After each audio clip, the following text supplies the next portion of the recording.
senyum je tu. Oh. Mesti gaji dah masuk kan. Okay, kita cerita sikit pasal gaji penjawat awam ni. Yang ni penting sebab ramai orang tertanya-tanya.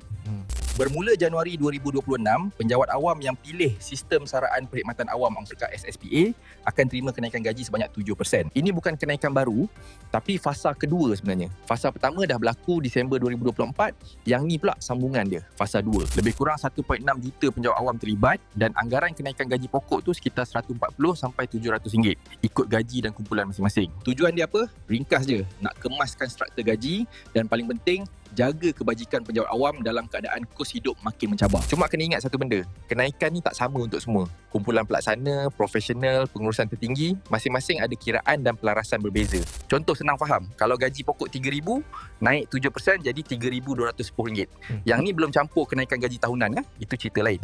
Untuk penjawat awam Sarawak, korang pun terima kenaikan 7% pada tahun 2026 juga.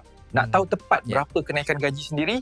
Paling selamat, semak dengan jabatan masing-masing atau rujuk pekeliling rasmi JPA. Pendek kata, kalau korang dalam SSPA, Januari 2026 ni memang ada berita baik. Tak kaya tiba-tiba, tapi sekurang-kurangnya ada ruang bernafas sikit. Begitulah kisahnya. Kalau berminat dengan konten saya ni, jangan lupa follow Besi Hitam ya. Saya mesti rajin. Assalamualaikum. Bye-bye.